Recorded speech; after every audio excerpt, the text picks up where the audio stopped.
आठगढ़ आराध्य देव ये हूँ राधा गोविंद मंदिर। आज जेहेतु जन्माष्टमी पालन हो राधा गोविंद मंदिर में ये राजा राजड़ शासन समय ये राधा गोविंद मंदिर को प्रतिष्ठा करते राजा विश्वनाथ देववर्मा।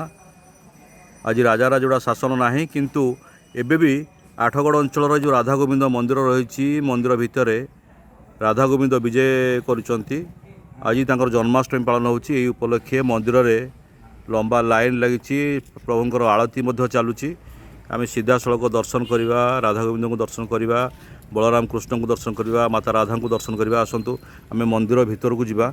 मंदिर भितर देखिए आप लंबा लाइन बर्तन लगी सकाल ठारू जन्माष्टमी उपलक्षे कृष्ण और बलराम को दर्शन करने माता राधा को दर्शन करने लंबा लाइन रे छिड़ा हो गले भक्त समाज छिड़ा हो गले।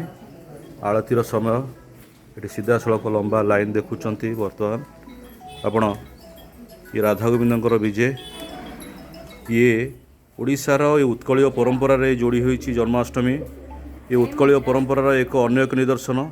विशेषकर जदि कहवा आम ओडिशार जेते गुड़िए मंदिर रही कौन सी स्थान रे बा राज्यर कौन सी जगार झूलन मंदिर बोलिक ना केवल आठगढ़ राजा तत्कालीन राजा विश्वनाथ देववर्मा एठी आठगढ़ अंचल एठी तैयारी करथिले झूलन मंदिर एवं से झूलन मंदिर भितर बर्तमान राधा गोविंद मंदिर रही विजय करिसेंती प्रभु राधा गोविंद विजय करिसेंती। आज जेहेतु जन्माष्टमी उपलक्षे तांकर चलंती प्रतिमा बर्तमान विजय करिसेंती एवं अन्य पक्षरे मंदिर भितर पूजा पाउचंती कृष्ण बलराम माता राधा पूजा पाउचंती। ये होउचंती आठगढ़ आराध्य देव प्रभु राधा गोविंद बा कृष्ण बलराम माता राधा पूजा पाउचंती। ये होउचंती मुगुनी पत्थर रे मार्बल रे तैयारी प्रतिमूर्ति और राधा प्रतिमूर्ति रही पित्तलर प्रतिमूर्ति रही। आज जन्माष्टमी उपलक्षे नूतन वस्त्र परिधान करिसंती राधा गोविंद बा कृष्ण बलराम माता राधा नूतन वस्त्र परिधान करिसंती। ये शह शह वर्षर ये मंदिर गोविंद मंदिर बा राधा गोविंद मंदिर एठी देखुंत आपण देखू। ये राधा पाद दर्शन हो पारिबो। राधा पाद दर्शन साइट्रे आम आपको देखा चाहूँ। ये राधा पादर आपण दर्शन करेंगे। अन्य पक्षे देखिए निश्चित भाव में ये राधांकर पाद रही जो भक्त मैंने जदि मंदिर भीतर केतले आसुंच ये राधा पाद दर्शन कर सुजोग पाइबे।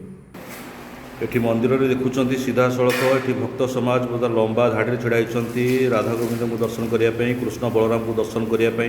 ये आम अपर पक्षे देखिए लंबा लाइन लगी राधा गोविंद मंदिर में लंबा लाइन लगी रही।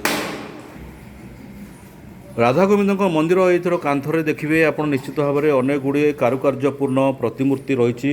ये देखूँ ये सीधा सड़क मार्बल किसी मूर्ति रही। ये जो शिलालिपि गुड़िक लिखा जाइए अनेक गुड़े प्रतिमूर्ति बा राजा राजड़ा शासन समय ये गुड़िक सबू ताकू तैयारी करथिले आठगढ़ तत्कालीन राजा विश्वनाथ देववर्मा। अन्य पक्षे ये आठगढ़ गड़जातर बा अष्टदुर्गर गड़जातर इतिहास रही ये मुक साक्षी कहले अत्युक्ति हेब नहीं।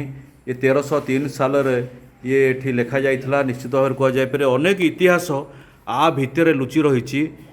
तेणु निश्चित भाव में कहुपर ये जो मंदिर रही प्राय 150 रु अधिक वर्षर परंपरार ये हूँ राधा गोविंद मंदिर। ये आप देखु प्रति कांथर चारिपटे अनेक गुड़े कारुकार्य बर्तमान रही। ये सीधा सड़क चित्र देखिए ये अनेक गुड़े मुगुनी पत्थर ठारू आरंभ करी अनेक गुड़े पत्थर रे तैयारी करा जायछि कांथरे स्थापित करा जायछि। एठी निश्चित भाव में कहुपर ये राधा गोविंद मंदिर आठगढ़ अंचलर ये एक अनन्य मंदिर कहले अत्युक्ति हेब नहीं। सीधा सड़क भिजुआल आप देखुं केवल उदय लावन जरिया। आज जेहेतु जन्माष्टमी परिप्रेक्षी रे मंदिर भितर प्रवेश कला बेले अनेक भक्त बर्तमान राधा गोविंद को दर्शन करने आसछन्ती। मंदिर कांथरे ये देखूँ ये हूँ राधा पाद दर्शन।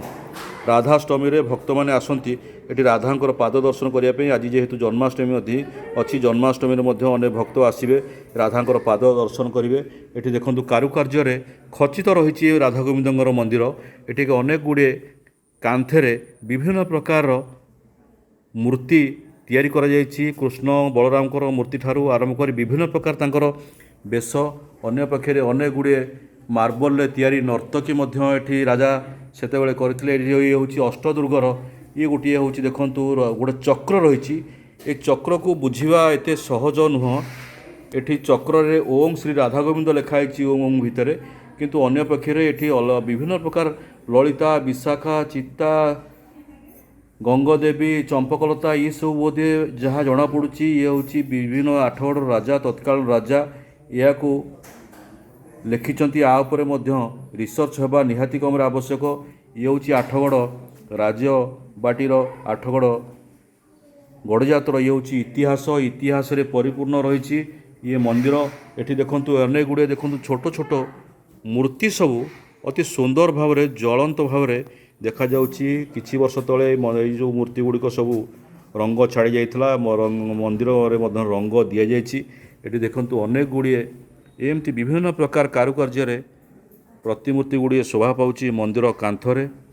जो भक्त माने आसुचंती आज जेहेतु जन्माष्टमी रही जन्माष्टमी अवसर रे एठी देखंतु एठी मंदिरर अनेक गुड़िए शिलालिपि रही। जो लिपि गुड़िक पढ़िबा सहज हेउना। तेणु जदि या जेहेतु देवतर अधीन मंदिर रही देवतर पक्षर जदि ए मंदिर कांथ गुड़िक जो शिलालिपि लिखाई जदि टिके कलार रंग दि जाई पारंता ताल निश्चित भाव में एथुरु अनेक गुड़िए घटना जना पड़ता आठगड़ इतिहास संपर्क में। ये हूँ 850 वर्षर ये हूँ आठगड़ इतिहास। ये देखो ये प्रतिमूर्ति अच्छी जन्माष्टमी अवसर में प्राय भक्त समाज लंबा लाइन रे बर्तमान छिड़ा होती दर्शन करने।